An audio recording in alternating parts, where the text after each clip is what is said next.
شروع اللہ کے نام سے جو بڑا مہربان اور نہایت رحم والا ہے۔ نگاہ عشق و مستی میں وہی اول وہی آخر، نگاہ عشق و مستی میں وہی اول وہی آخر، وہی قرآن وہی فرقان وہی یاسین وہی طٰہٰ۔ جناب صدر یقین مانیے کہ جب مجھے یہ موضوع ملا تو دل کھلا کہ آج مجھے سیرت النبی پر کچھ کہنا ہے۔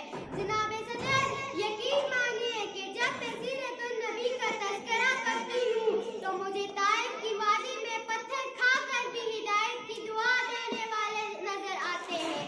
جب میں سیرت النبی کے موضوع پر بات کرتی ہوں تو مجھے مکہ میں عام معافی کا اعلان کرنے والے خیر البشر یاد آتے ہیں۔ جب میں اس موضوع پر بات کرتی ہوں تو مجھے اندھا کو معاف کرنے والے خیر البشر یاد آتے ہیں۔ جب میں اس موضوع پر بات کرتی ہوں تو مجھے آمنہ کے لال بھوکے پیاسے لا الہ الا اللہ کی صدا دیتے نظر آتے ہیں۔ میں ان کی سیرت کی کیا بات کروں، وہ نبیوں میں رحمت لقب پانے والے، مصیبت میں غیروں کے کام آنے والے، مرادیں غریبوں کے بر لانے والے، وہ اپنے پرائے کا غم کھانے والے۔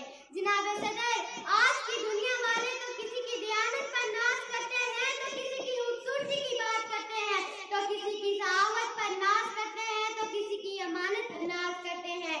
جناب صدر تو میں اس نبی پر ناز کیوں نہ کروں کہ جس میں یہ ساری خصوصیات پائی جاتی ہیں۔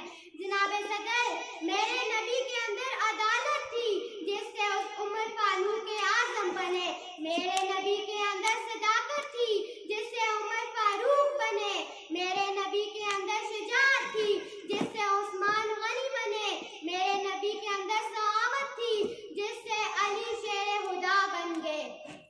اب میں اپنی تقریر کا اختتام اس شعر سے کرنا چاہتی ہوں۔ زندگیاں بیت گئی